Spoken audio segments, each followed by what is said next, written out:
should come out, or else he wouldn't have said that. You think Bill Belichick or Bill Parcells or Bill Walsh or Joe Gibbs or any of them saying any junk like that? No, because they already believe it, and they're not going to say that at the risk of creating any other issues for their players on the field. But Mike McCarthy, they need it. He knows they need it because he knows what kind of team he has.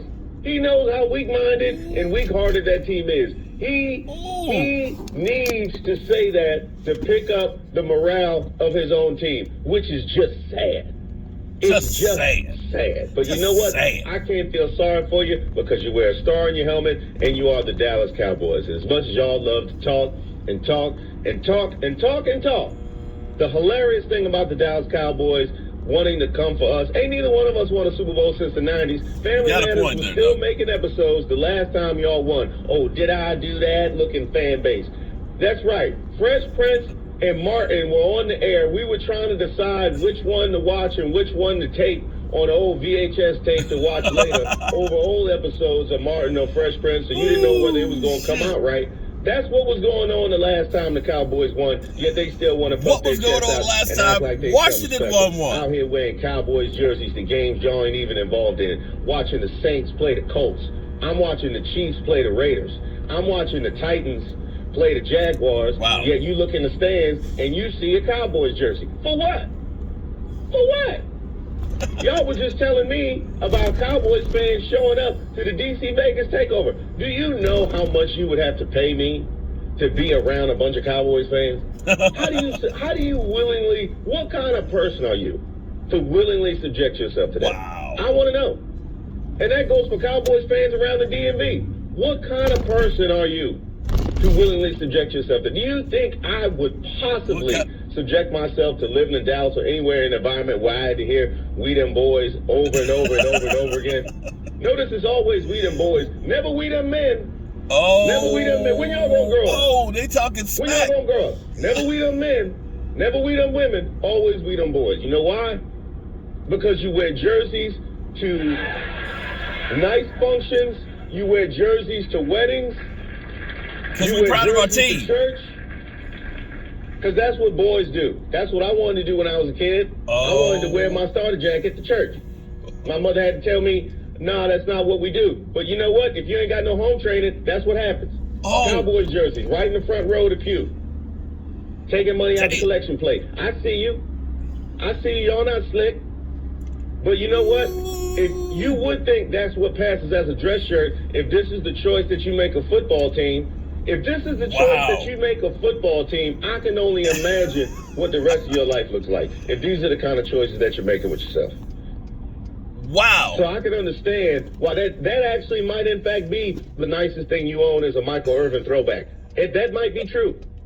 That actually might be true. And of course you picked Michael Irvin, because why wouldn't you want to represent the Bama Supreme, a man who looks like he just left a strip club at all times, walking around in them Cat Daddy zoot suits, pinstripes so far apart you could park a car between them. He looked like the uncle who talked trash while he's grilling on the weekend and burns all the family's food.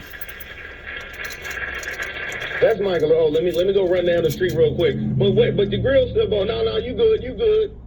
And then you don't hear from him for 3 or 4 days. Yeah, that's what I'm talking about. The one that'll flirt with your girlfriend and your mama. That's who I'm talking about. That's who you want to represent. Or maybe it might be Emmitt Smith. Maybe it's Emmitt Smith, who was great on the field. How about the fact y'all had to make him finish his career in Arizona? Thanks for the memories. Why don't you go run in the heat? That's how you treat your own. And that's how y'all gonna do Dak and Zeke when you're done with them. And they know it. That's why Dak held out and you paying him top dollar. As for Zeke, on behalf of the Eagles and the Giants and the fans of the Washington football team, please, Dallas, keep Ezekiel Elliott as long as humanly possible so that we never have to worry about 3rd and 1. We don't got to worry about 3rd and 1. We ain't got to worry about 4th and 1. We ain't got to worry about 3rd and 2, 3, 4. Nothing. Wow. You see a 3rd on the screen? Go ahead and put DeAndre Carter back in the backfield. Go ahead and put DeAndre Carter back there. They punt. Long as Ezekiel Elliott on that squad, they punt. So please, by all means, keep Ezekiel Elliott as long as possible. The only thing I will give Cowboy fans credit for is falling apart. No league is safe in your hands. And it's already started. And this beating this weekend like Thanos is inevitable. And guess what? Mike McCarthy knows it. That's why he said what he said. Beating like That is why he Thanos. said what he knows what time it is. He's seen what y'all about. We all know what y'all are about. And he's doing anything he possibly can to step in the way of it. But you know what? That ain't gonna work. That ain't gonna work. You know why? Because we got an adult. We got an adult in the building now. We got an adult in the building. Oh. I would love to throw out Montez and Logan. Prayers up to both of them. Hope they heal up quick, fast, and in a hurry. But we gonna be all right. It is Friday at Dallas week, and I am hyped because I feel all of the confidence in watching all of the signs and the way these two various teams have entered this particular game, not to mention the fact that Vegas is selling us short. So wait a minute. You mean to tell me that the Dallas Cowboys can be in danger of getting ran down from behind, and we still have the nobody believes in us because Vegas all of a sudden is selling us short? Yes, please. I will take some of that. Really? I will take some of that. So I'm hyped, and I'm confident.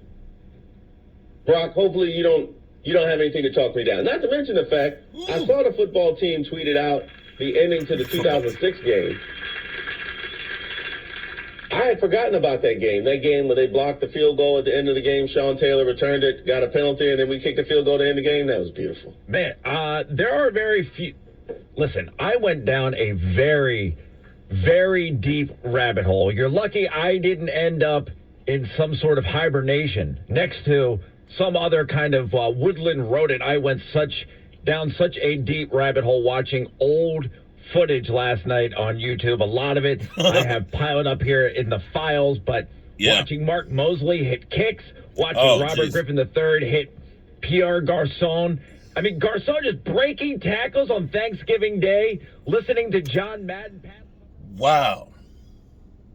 The beating like from Thanos.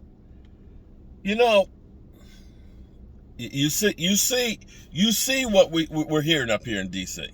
You're hearing what they talking about here right now. Thanos. Let me remind you, my man, I believe Thanos lost in the end, didn't he? Didn't Thanos, I know he was kicking ass. He was kicking ass there for a while. He got all the Infinity Stones. He was kicking ass. He was kicking ass until he got his ass kicked. So, yeah. Cowboys, y'all better come in with your gear strapped up tight and ready for war. Right now, the football team, the nameless biatches, are getting fired up. The fans, they've been screaming, we want Dallas. We want that. Well, here we come. Here we come. And right now, I'm getting David because we got to get that potato salad and stuff going. We got to get those baked beans and stuff ready to rock and roll. We going to be feeding mother humpers out there. And let's hope our Dallas Cowboys are hungry. I'm Mark Holmes, and, well, it's about to be on. We're headed over to, I got to go over FedEx Field. I want to do a little test to see how well I can broadcast with my system out there, because I want to be able to sit there and do pregame and all that stuff from outside. We're going to have the crew there where we're, E2 Blue, DMV, and all that. We're going to have a party out there. In fact, it's going to be a birthday party for a special person. We got a cake coming. We got a nice cake coming. And we're going to have fun. We're going to have fun. And I got to say, I love all the trash talking that's going on these days. So I'll see you over at FedEx Field in a few. Peace.